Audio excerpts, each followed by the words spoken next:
다 찾으셨죠?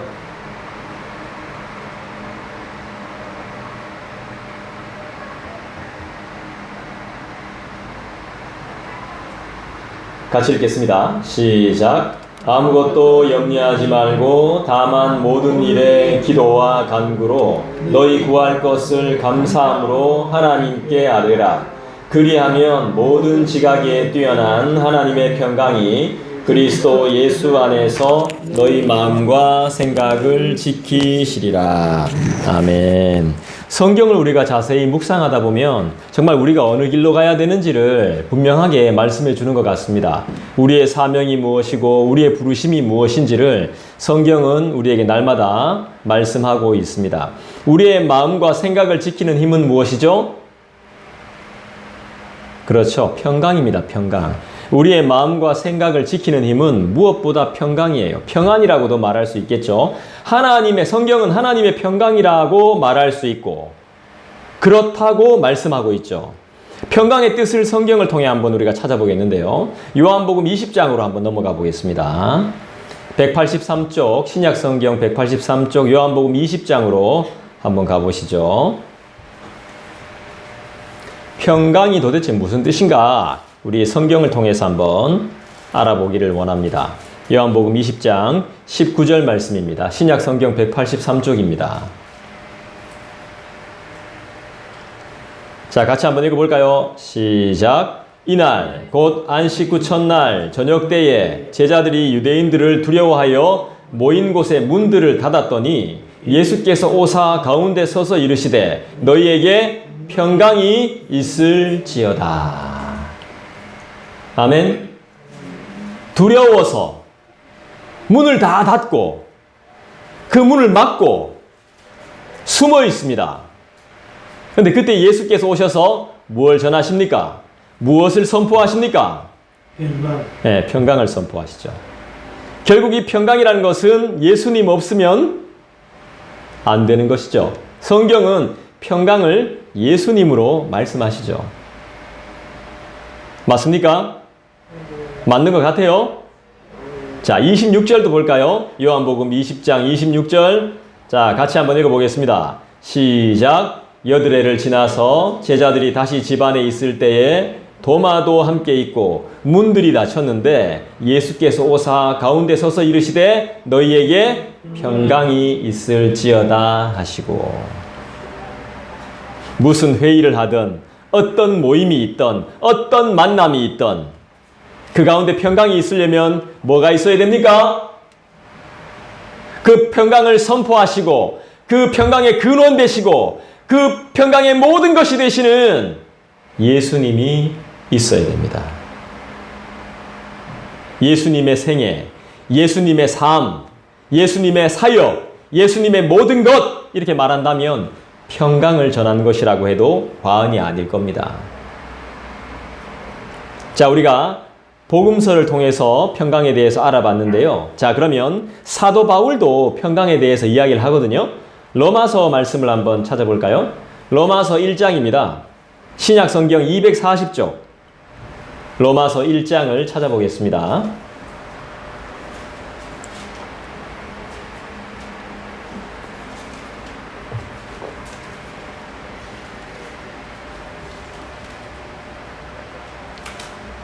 신약성경 240쪽 로마서 1장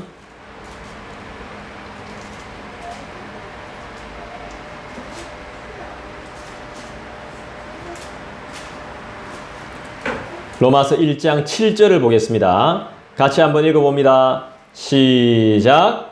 로마에서 하나님의 사랑하심을 받고 성도로 부르심을 받은 모든 자에게 하나님 우리 아버지와 주 예수 그리스도로부터 은혜와 평강이 있기를 원하노라. 아멘. 사도 바울은 하나를 더 추가하고 있네요. 그죠? 뭘 더 추가하고 있죠? 은혜를 추가하고 있죠. 은혜와 평강이 함께 나옵니다. 주 예수 그리스도로부터 은혜와 평강이 있기를 원하노라. 여러분, 은혜는 뭐예요? 뭘 봐서 은혜 받았다 그래요? 최근에 여러분들은 은혜 받았다고 말씀하신 적이 별로 없죠? 저도 마찬가지고. 은혜를 뭘로 표현할 수 있을까요? 따라합시다. 대가 없이. 따라합시다. 대가 없이. 네, 대가 없이 받은 것이 은혜입니다. 은혜.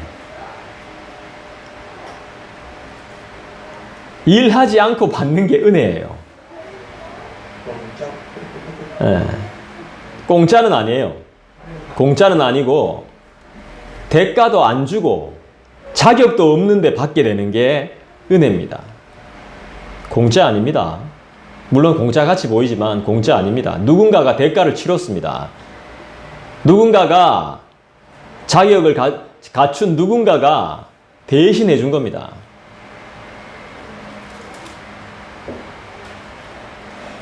자격 없는 우리에게 아무런 대가도 바라지 않고 그냥 주어진 것. 줄 때 아무런 대가 안 바랍니다. 이거 줬으니까 기브 앤 테이크 이런 거 없습니다. 그게 뭐예요? 말 그대로 은혜는 한 글자로 하면 복이에요. 복. 결국에는 사도 바울은 복음을 전하고 싶은 거예요. 연약과 죄로 물든 육신을 가진 우리에게 그냥 주어진 복. 이걸 뭐라고 한다고요? 은혜라고 합니다. 점도 없고 티 하나 없고 흠조차 없는 사람만이 들어갈 수 있는 천국을 소망하게 하시고, 우리 같은 자격 없는 자들이 천국을 소망하게 하시고, 지옥에서 영원히 죽음의 고통을 받아 마땅한 우리를 하나님께서 특별히 구분하셔서 불러주셔서 영원한 생명을 주신 것이 바로 은혜예요. 은혜. 사도 바울은 이걸 계속 로마서에서 설명하고 있습니다. 자격 없는 내 힘이 아닌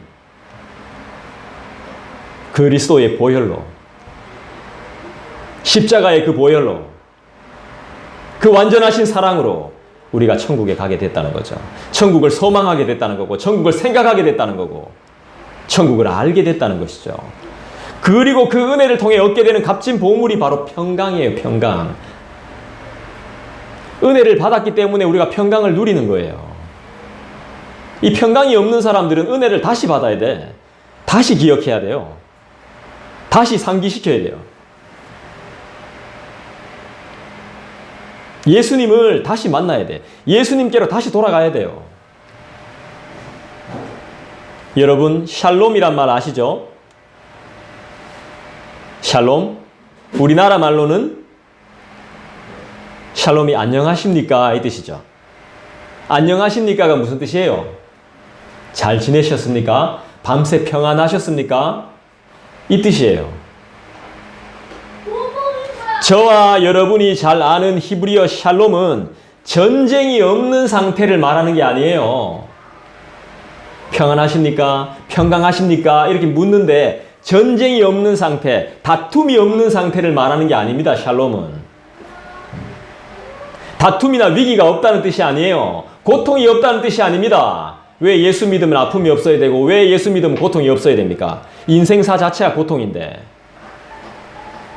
뭔 말을 해도 상처받고 무슨 짓을 해도 아파하는데, 무슨 짓을 해도 안 되는데, 발버둥 쳐도 안 되는데, 참고 견뎌도 안 되는데, 어떻게 다툼과 평안이, 어떻게 다툼과 위기가 없겠습니까? 삶 자체가.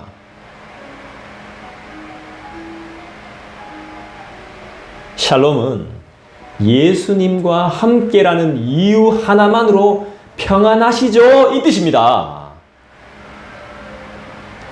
여러분의 삶에 전쟁이 있고 여러분의 삶에 고통이 있고 빛에 쪄달리고 괴로움과 여러 가지 어려운 시험 때문에 시달리고 있더라도 예수님과 함께 하시기 때문에 평안하시죠? 이 뜻이에요. 샬롬은. 모든 것이 해결된 상태가 아니에요. 모든 것이 해결될 수가 없습니다. 왜 어떻게 해결됩니까? 그래도 아무것도 해결된 게 없어도 아직까지 사이가 안 좋아도 괴로워도 고통스러워도 예수 때문에 평안하시죠? 희망이 있으시죠? 소망이 있으시죠? 이 뜻이에요. 참 이 샬롬이라는 의미를 바로 알게 돼서 마음의 위로가 좀 됐습니다. 완벽하진 않지만 위로가 좀 되더라고요. 예수님과 함께하는 이유로 그분이 우리를 선택했고 우리를 사랑하신다는 사실로 인해서 우리가 구원받았음을 확신하는 상태가 바로 샬롬이고 평강입니다. 어떤 일이 있어도 우린 구원받는다는 상태. 그게 바로 평강이에요. 죽음의 위기 가운데도 마음이 흔들리지 않는 상태. 주님을 끝없이 신뢰하는 마음이 평강이라고 하는 거예요. 우리는 은혜 없이는 진정한 평강에 이룰 수가 없게 돼요.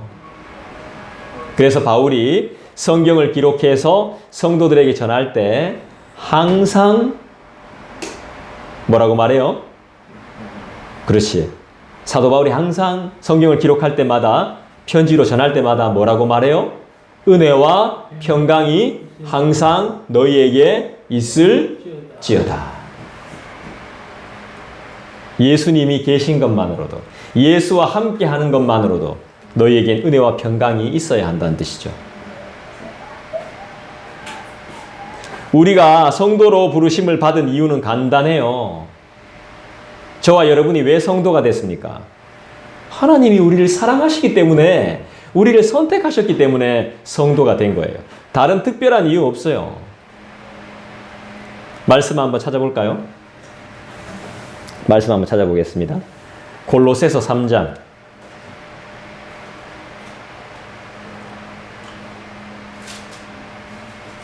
골로새서는 조금 찾기 힘듭니다. 잘 찾아보십시오.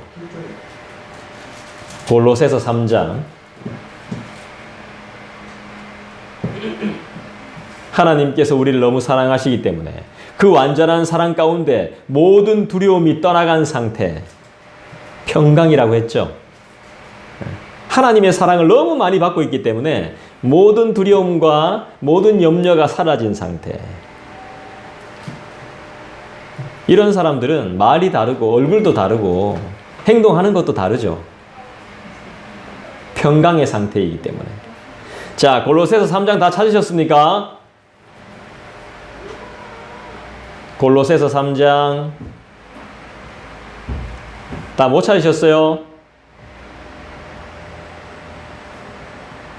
3장 15절 한번 읽어보겠습니다. 시작. 그리스도의 평강이 너희 마음을 주장하게 하라. 너희는 평강을 위하여 한 몸으로 부르심을 받았나니 너희는 또한 감사하는 자가 되라. 자, 골로새서 그대로 펴놓으시고, 자, 뭐라고 말합니까? 그리스도의 평강이 너희 마음을 주장하게 하라고 말하죠.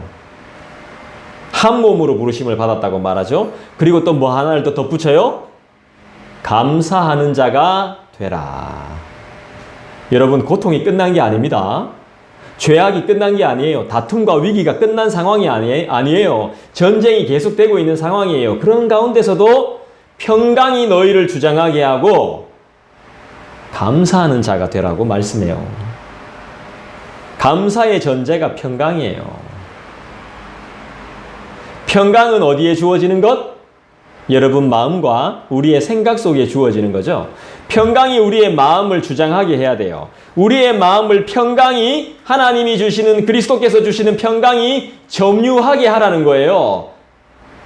주장하게 하라는 거예요. 점유. 그러니까 주장하게 하라는 게 뭐예요? 다스리게 하라는 거예요. 주장은 다스리는 거예요. 함부로 주장하지 마라 이렇게 말하죠. 다스리려고 하는 거예요. 주장하는 게. 다른 게 주장하는 게 아니라 그리스도의 평강이 우리 모두를 주장하게 해야 되는 줄 믿습니다. 평강이 우리의 마음을 다스리게 하려면 여러분은 주님을 늘 예배하셔야 됩니다. 예배의 자리로 나오셔야 되고 기도의 무릎을 꿇어야 됩니다. 정리해 볼까요? 평강의 뜻은 무엇일까요? 영원한 샬롬을 말하는 거죠. 걱정과 염려 그리고 무탈함을 의미한다고 볼 수 있죠. 더 쉽게 말하면 평강은 행복이에요. 행복. 평화로운 상태, 갈등이나 분쟁, 다툼이 완전히 없을 수는 없지만 그것을 뛰어넘는 은혜의 상태. 누구 때문에? 예수님 때문에 형제를 사랑합니다. 이렇게 되는 거죠. 에이, 예수님 때문에. 니는 진짜 한 방에 갈 수 있는데 예수님 때문에.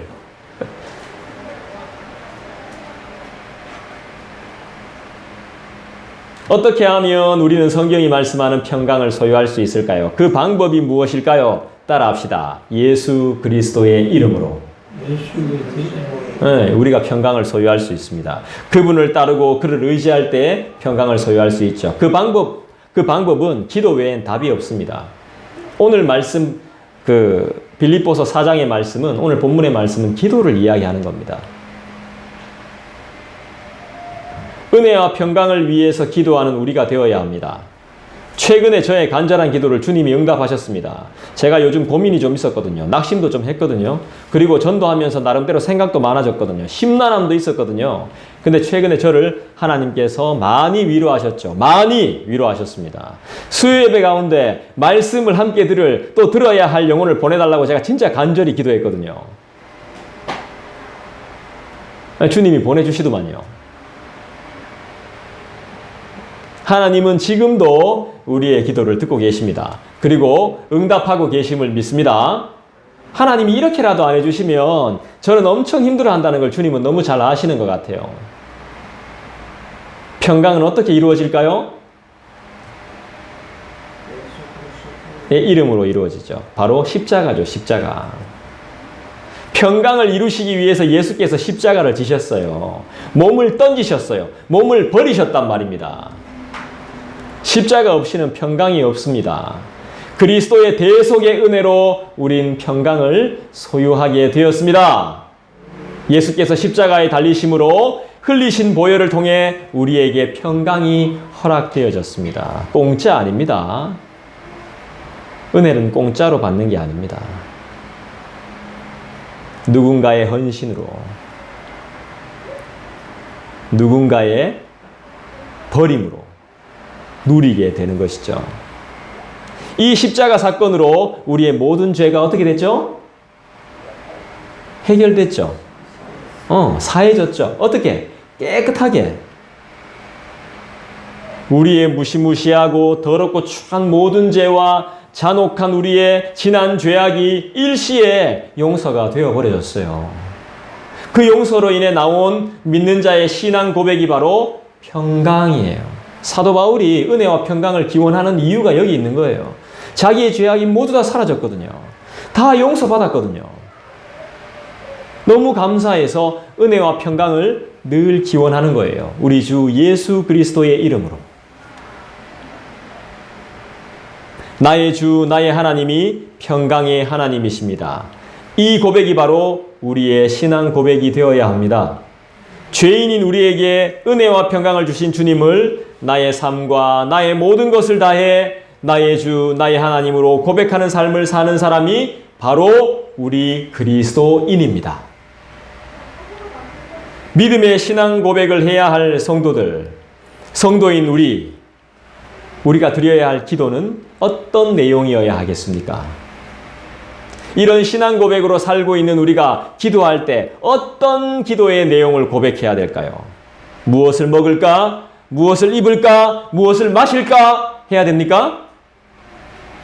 애를 어떻게 키울까? 어떤 일을 할까? 노후를 어떻게 준비할까? 어떤 것이 나에게 더 유익할까? 이걸 고민해야 될까요? 어떻게 모아야 더 모을 수 있을까? 어떻게 해야 저걸 더 뺏어올 수 있을까? 수익이 좋을까? 이런 걸 고민해야 됩니까? 내가 중심이 된 기도와 고민은 나의 정욕을 위한 것이기 때문에 성경적으로 봤을 때는 아주 위험한 것입니다. 교정이 필요합니다. 교정이 필요하고 바로잡음이 필요한 기도죠. 이런 마음과 기도는 걱정과 염려와 불안을 전제하는 욕심이 내재된 기도일 수밖에 없습니다. 나에게 능력이 있어야 무시당하지 않는다. 내가 실력이 있어야 죽지 않는다. 쓰러지지 않는다가 전제된 이방인들이나 하는 기도. 성경을 완전히 반하는 기도죠. 주님이 원하시는 기도는 뭐예요?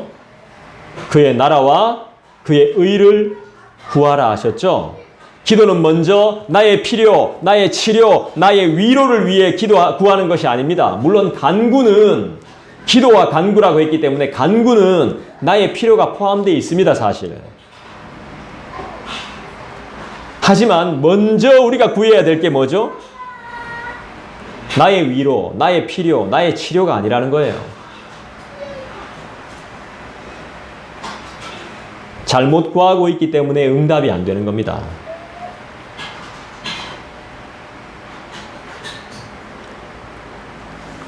이번 주를 지나면서 한 번 더 느꼈습니다.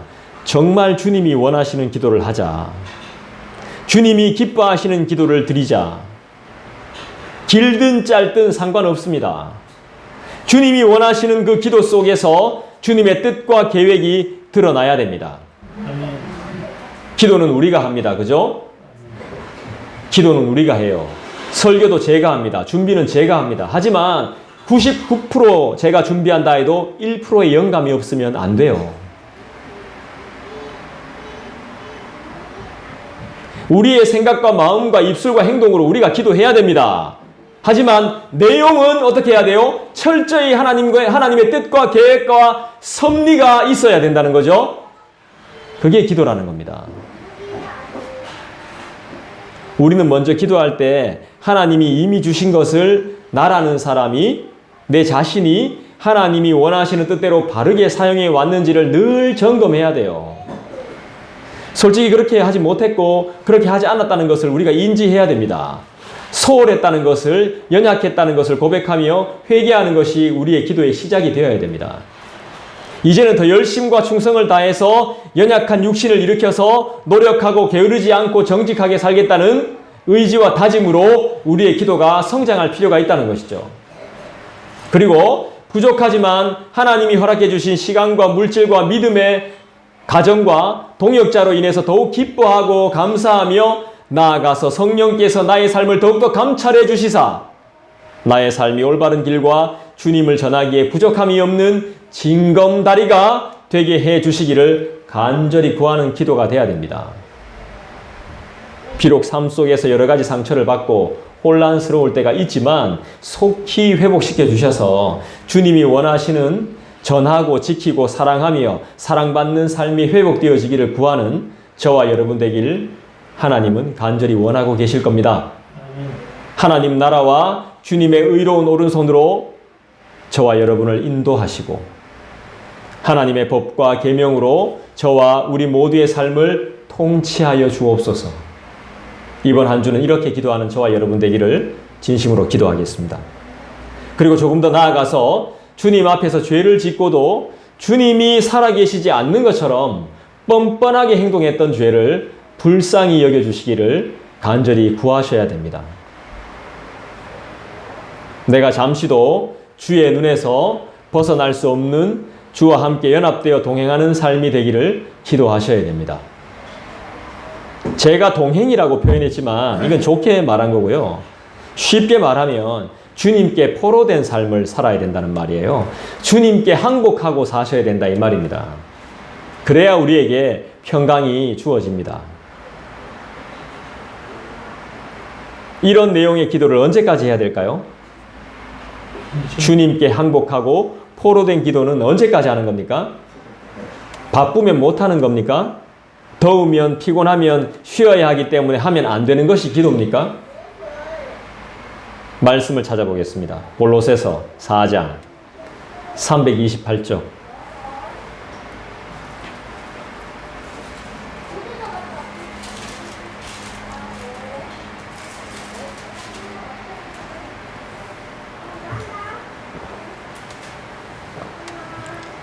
골로새서 4장 2절 볼까요? 여러분 읽어주시겠어요? 시작. 기도를 계속하고 기도에 감사함으로 깨어있으라. 기도를 언제까지? 계속. 어떻게? 감사함으로 어떻게? 깨어있으라. 자, 에베소서도 한번 찾아볼게요. 317쪽 에베소서 6장 에베소서 6장 317쪽이죠. 성경에 잘 이렇게 표시해 놓으세요. 여러분들 우리가 성경을 찾을 때 성경 공부를 따로 한다고 생각하지 말고 성경에 잘 표시해서 중요한 부분은 밑줄 꺼놓고 그렇게 하시면 좋죠.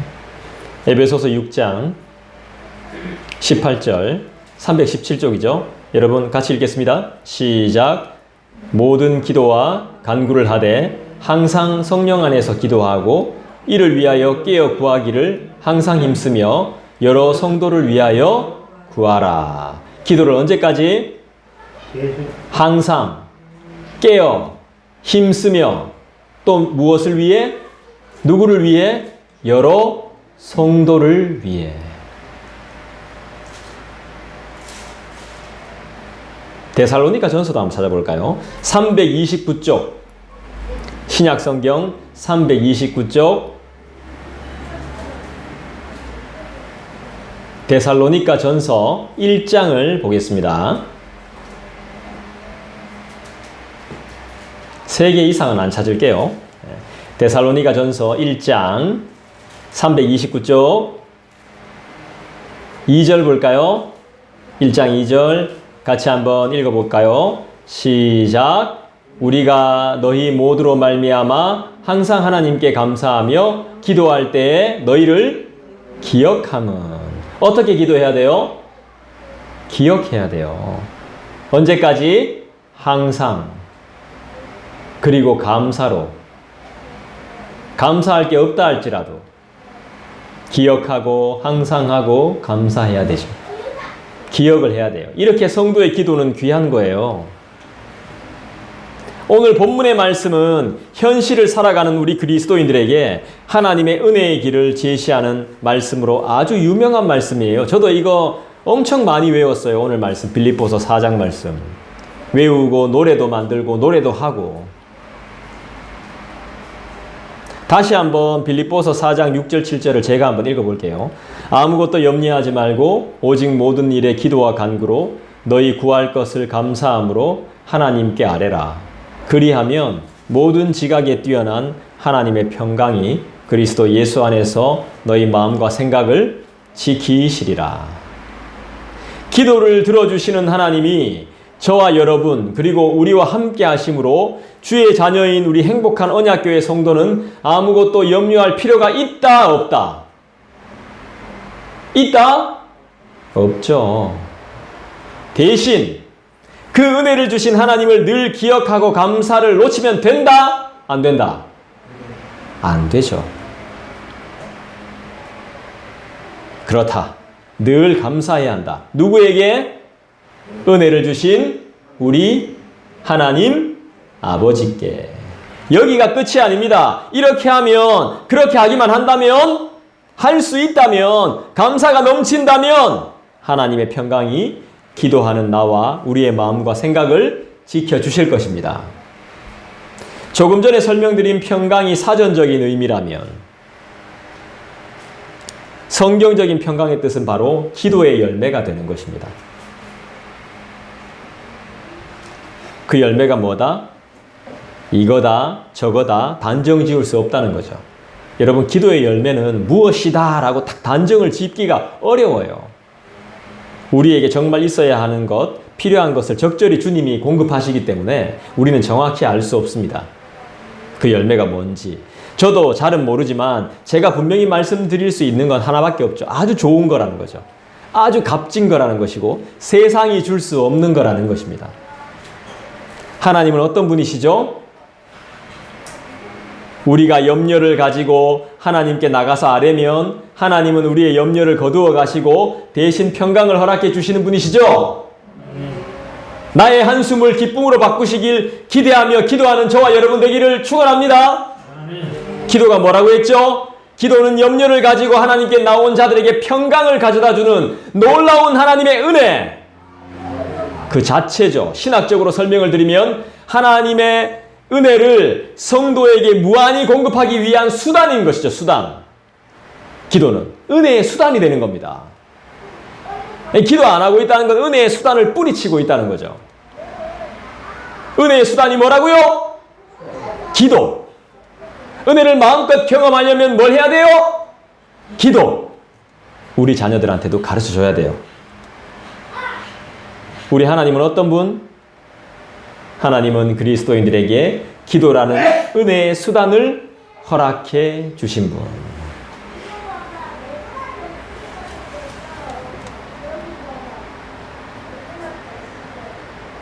그래서 우리들은 이 은혜의 수단을 통해 자유와 기쁨을 누리는 행복한 그리스도인이 되었음을 믿어 의심치 않습니다. 이 은혜의 수단을 가진 우리 성도들은 모든 염려로부터 자유해서 전심으로 하나님의 기쁘신 뜻에 따라 살 수 있게 되었음을 믿습니다. 우리는 벗어야 될 것이 있고 입어야 될 것이 있습니다. 또 버려야 될 것이 있고요. 취해야 될 것이 있습니다. 벗어야 될 것, 버려야 할 것은 뭡니까? 입어야 할 것, 취해야 할 것은 뭐예요? 염려죠, 염려. 버려야 될 것, 걱정과 염려겠죠, 그죠? 두려움이겠죠. 염려고 입어야 될 것, 취해야 될 것은 뭐예요? 기도입니다, 기도. 기도를 취해야 그걸 버릴 수 있고 벗을 수 있습니다. 그렇게 할 때 평강이 주어진다고 약속되어져 있습니다.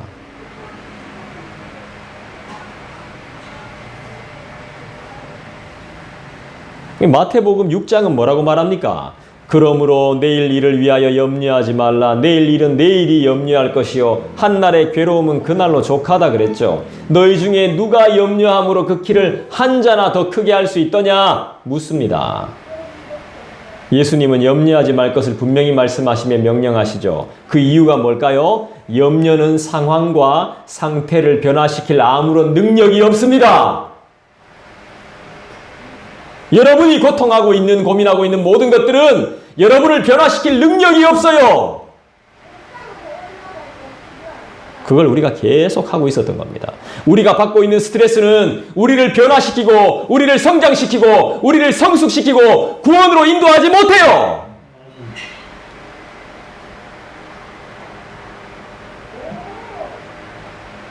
계속 걱정하고 염려하고 고민하고 짜증내고 화내고 백날 회의하고 사람들하고 상의해 보십시오. 기도보다 못하다. 기도 한 번보다 못하다. 후회밖에 안 남습니다. 저의 결론입니다. 우리의 마음과 생각이 우리 스스로를 늘 지킬 수 있다고 착각하지 마십시오. 여러분의 마음과 여러분의 실력과 여러분의 능력과 생각과 모든 것들이 자신 스스로를 지킬 수 있다고 착각하지 말라고요.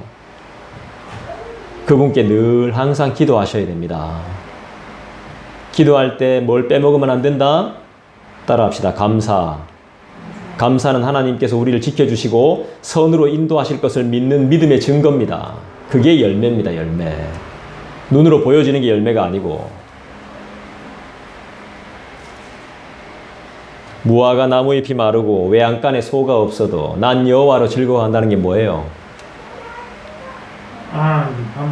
그렇죠. 하나님 한 분만으로 만족하지 못하는 교회와 삶은 의미가 없습니다. 하나님이 의미를 안 둬요. 그런 교회는.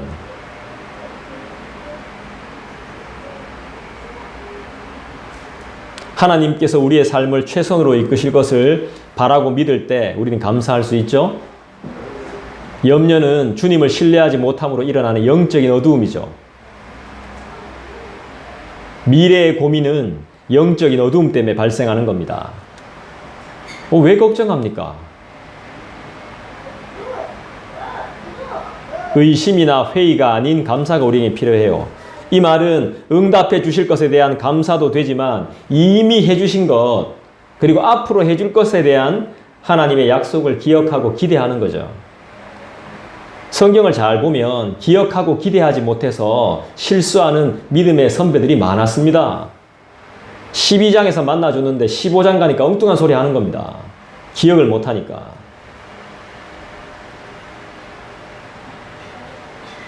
하나님의 약속을 기억하며 기대하며 기도하라는 의미가 포함되어 있다는 걸 기억하세요. 걱정스럽고 두려운 상황이지만 하나님이 이 상황을 허락하셨다는 것을 신뢰해야 돼요. 믿고 구하라는 거예요. 믿고. 다 하나님이 허락하지 않으면 안 돼요. 하나님이 허락하셨기 때문에 이까지 온 거예요. 기도는 뭘까요? 우리의 마음이 하나님께로 향하는 게 기도예요. 우리의 마음이 하나님께로 가는 것이 예배예요. 그 다음에 우리의 필요를 하나님께 아뢰는 거예요. 우리의 소원대로 다 채워지고 우리의 필요가 다 이루어진다 해도 우리의 마음에 하나님의 평강이 없다면 어떻게 되겠습니까? 더구나 우리의 어리석은 요구가 하도 빠짐없이 다 이루어졌다고 칩시다. 설사 그렇다 할지라도 우리의 기쁨은 오래 못 간다는 거죠. 하나님이 한 번에 안 주셔. 그러니까 오래 못 가는 걸 알고. 1년 갈까요? 1년 가면 오래 가는 거지. 1년 못 갑니다. 평강을 잃어버릴 수도 있죠. 저는 이곳이 때론 내 집과 같지 않을 때가 있습니다. 동네도 좀 그랬고요. 늘 여기서 일하고 공부하고 준비하지만 평강이 없었습니다. 낯설 때가 많았습니다. 그래서 저의 결론이 이거였습니다. 가장 좋은 것으로 주시는 하나님의 선물은 마음의 평강이구나. 이걸 구해야겠구나. 이렇게 자신 있게 말씀드립니다. 하나님이 주시는 가장 좋은 선물은 평강이구나. 주님, 그 정말 좋은 선물 그거 주십시오. 딴 거 다 필요 없으니까 그거 주십시오, 주님. 평강이 없으니까 불안합니다. 손에 안 잡히고 집중도 안 되고. 한 번 더 여쭙습니다. 우리 하나님은 어떤 분이십니까? 빌립보서 4장으로 돌아오시죠. 자, 빌립보서 4장으로 오셔서 우리 하나님은 어떤 분이십니까? 7절을 한 번 더 읽어보겠습니다. 7절. 빌립보서 4장 7절 다 같이 읽습니다. 시작. 그리하면 모든 지각에 뛰어난 하나님의 평강이 그리스도 예수 안에서 너희 마음과 생각을 지키시리라. 우리 하나님은 어떤 분? 모든 지각에 뛰어난 하나님. 우리는 그런 하나님을 믿습니다. 모든 사람의 생각을 초월하시는 분, 나에게 평강을 기대하시는 분, 나의 평강이 되시는 분, 그분께 맡깁시다. 그렇다면 기도자의 자세는 어때야 될까요? 기도하는 사람은 어떤 자세를 취해야 될까요? 따라합시다. 평강, 그리고 순종. 평강과 순종이죠. 이게 안 되면 또 꽝이에요. 모든 것을 선하게 이루어 주실 것을 확신하며 하나님의 뜻에 전적으로 순종해야 되는 것이 기도하는 자의 자세예요. 모든 지각에 뛰어나신 하나님을 알게 된 우리 모두의 자세는 하나님의 뜻에 전적으로 순종하는 마음이에요. 그러면 평강이 임해요. 하나님의 평강은 인간 스스로 만들어내거나 누릴 수 있는 게 아니에요. 인간의 이해를 초월해요. 전혀 평강할 상황이 아닌데 평안해요. 행복하다는 거야. 전혀 행복할 상황이 아니야. 신기하죠? 인간의 평안은 일시적이에요. 인간의 행복은 일시적이고요. 표면적이에요. 하지만 하나님의 평강은 영원하며 본질적이며 완전함을 믿습니다. 하나님의 평강은 믿는 자의 마음을 지키는 그 파수꾼처럼 모든 근심과 실망으로부터 우리들을 지켜 보호해 줄 믿습니다. 마지막으로 기도하는 사람의 의무와 특징이 소개됩니다. 빌립보서 4장에는 8절 보겠습니다. 자, 우리의 의무와 특징이 뭐냐? 기도하는 사람. 지극히 높으신 하나님을 알게 된 우리, 모든 지각에 뛰어난 하나님을 알게 된 우리의 특징과 의무와 책임이 뭐냐는 거죠. 8절, 빌립보서 4장 8절 한번 읽어보겠습니다.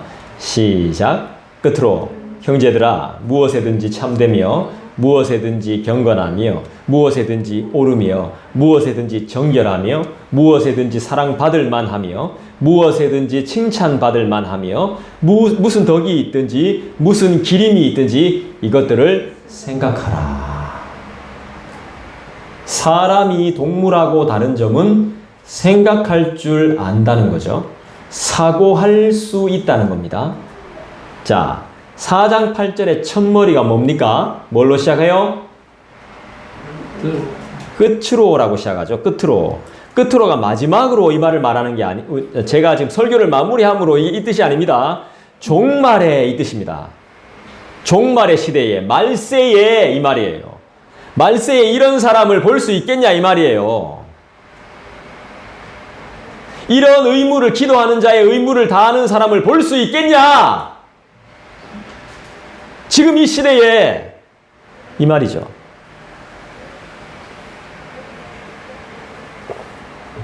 기도하는 사람은 참되며 경건하며 오르며 정결하며 사랑받고 칭찬받고 생각할 줄 아는 사람이 되어야 됩니다.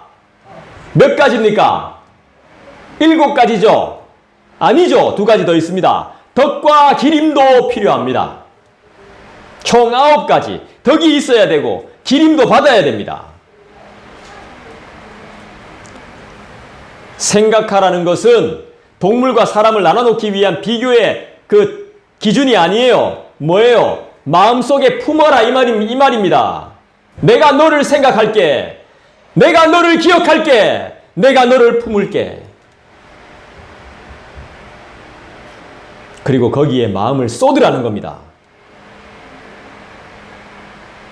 마음속에 깊이 간직하라는 겁니다. 깨닫고 뉘우치며 자신을 돌아보는 행위까지 나아가라 이 말입니다. 기도하는 사람은 구별된 사람이라는 것을 알 수 있죠. 참된 것은 뭘 말해요? 진리를 말하죠. 이 세상에서 참된 게 있어요? 이 세상에 참된 게 뭐예요? 오늘날 참된 것은 없어요. 절대적인 진리가 없다는 것이 오늘날의 진리예요. 여러분이 정말 뼈저린 무시를 당할 수 있는 방법은 지금 당장 나가서 많은 사람들에게 복음을 전하는 거예요. 철저하게 무시당할 수 있어요. 진리가 없다는 것을 뼈저리게 느낄 수 있습니다. 교회라는 곳이 소망이 없구나 라는 것을 뼈저리게 느끼게 될 겁니다. 밖에 나가보면. 그런 것도 안 느껴보고 전도한단 말입니까? 정말 비참함이 뭔지 한번 경험해 보십시오.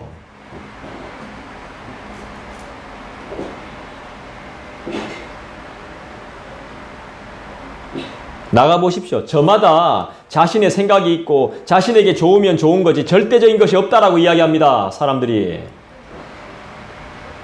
경건한 것, 성경이 지금 말하고 8절이 말하고 있잖아요. 경건한 것, 이게 뭐라고 말하는지 아세요? 평균보다 좀 더 나은 것이 경건한 거라고 이야기해요. 일반보다 조금 더 특별한 게 경건하다고 말합니다. 경건한 것을 존경받는 것으로 이야기합니다. 사람들은. 세상은 그렇게 이야기해요. 오늘날 존경받는 사람이 어떤 사람들인데요? 높은 자리에 오른 사람, 돈 많은 사람, 눈에 띄는 업적을 이룬 사람 아닙니까? 한마디로 뭔가 큰 공을 세운 사람이잖아요. 공로로 천국 못 갑니다. 뛰어남으로 천국 가는 거 아니에요? 복음 전하다 비참함으로 천국 가는 거예요. 과정이야 어떻든 결과만 좋으면 인정받는 사회가 지금 우리가 사는 이 시대입니다. 옳은 것은 의를 가리킵니다. 의, 정의, 의를 가리키죠. 제가 어릴 때 드라마나 영화를 보면 항상 권성징악이 뚜렷했습니다. 주인공은 항상 선한 일만 하고 악인은 항상 악한 짓만 해요. 근데 요즘 드라마나 영화를 보면은 너무 디테일해요. 제가 보고도 깜짝 놀랐어요.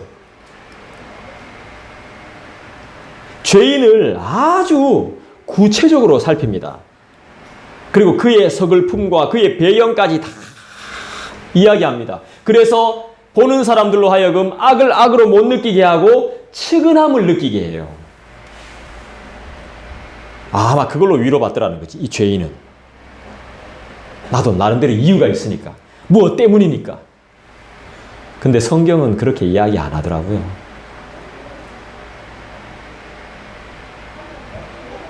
선과 악이 구분되지 않는 사회입니다, 지금은. 정결함이 뭐예요? 도덕적으로 깨끗한 걸 말하나요? 정결함이? 오늘날 깨끗함은 남에게 피해만 안 주면 돼요. 내가 속으로 무슨 나쁜 생각을 하든지 말든지 나 혼자 무슨 짓을 하든지 상관없는 세상이 되어서 남한테 피해만 안 주면 돼. 그러면 그걸 정결함이라고 이야기한다니까요. 순결하다고 이야기한다니까요. 세상의 지식은요. 여러분 한번 책 한번 읽어보세요. 일반 서적들 다 그렇게 표현합니다. 좀 더 나은 철학자는 조금 다르게 이야기하죠. 그래서 우리 마음속으로 아무도 보는 이 없을 때 엄청난 죄악들을 상상하고 꾸미고 배우고 행하고 산다는 사실이죠. 세상에서 사랑받을 만한 것, 칭찬받을 만한 것은 그 대상이 누굽니까? 바로 사랑하고 칭찬받는 오늘날 뭡니까? 사람들 아닙니까? 사람들. 사람에게 사랑받고 칭찬받는 거잖아요. 이게 오늘날의 세상입니다. 하나님 없습니다.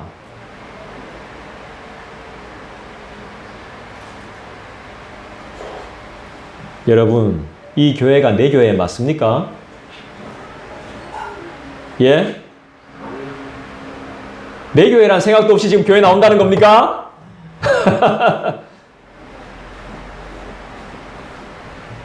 동역자도 우리 교회에 필요하지만 내 교회라고 믿는 품는 마음이 교회를 성장하게 합니다. 이 교회, 내 교회, 우리 교회 이런 마음이 교회를 더 튼튼하게 하고 성장하게 해요. 내 거 소유 말고 내 교회라는 가치 말이에요. 가치.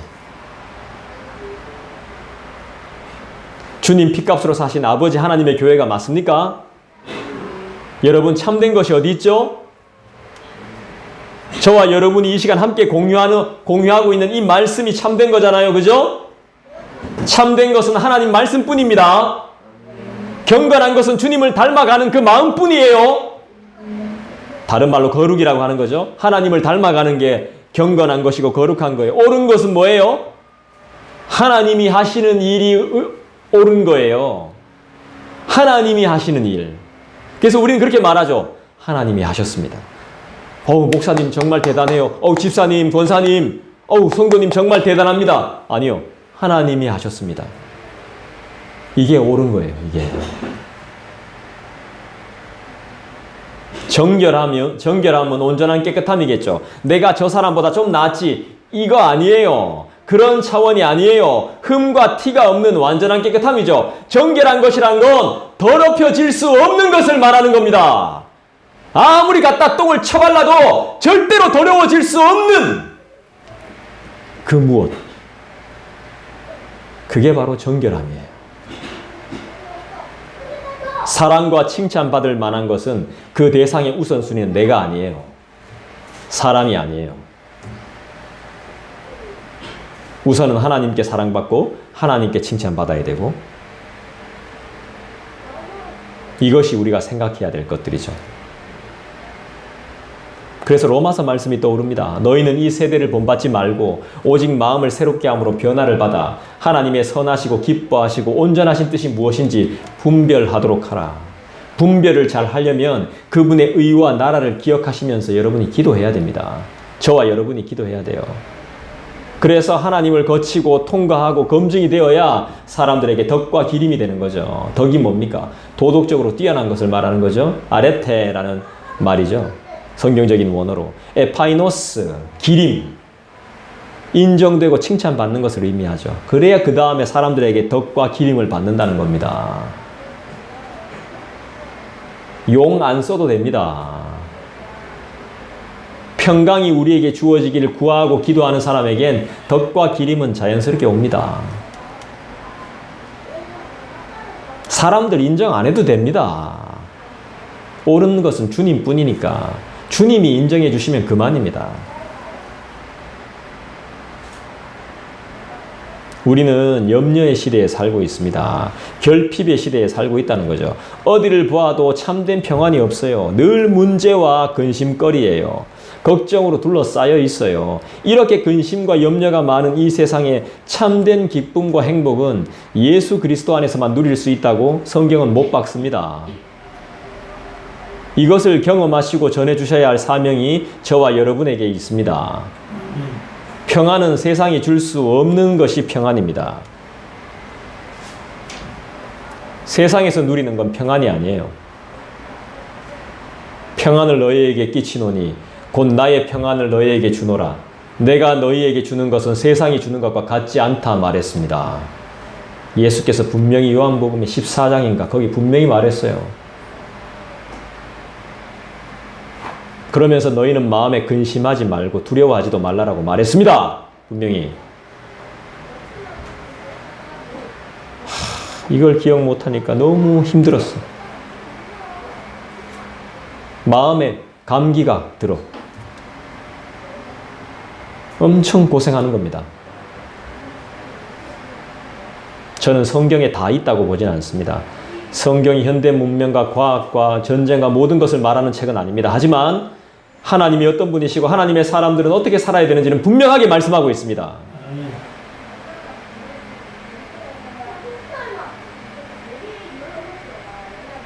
근심하지 않고 두려워하지 않는 방법은 뭐죠? 근심하지 않고 두려워하지 않는 방법, 승리하는 방법은 뭐죠?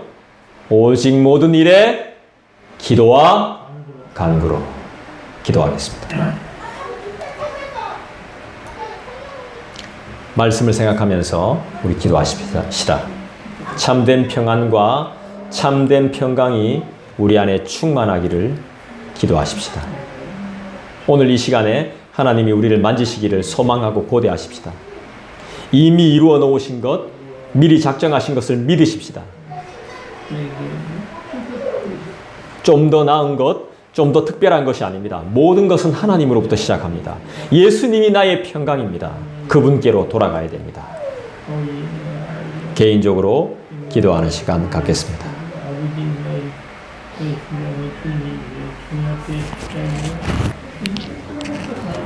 아버지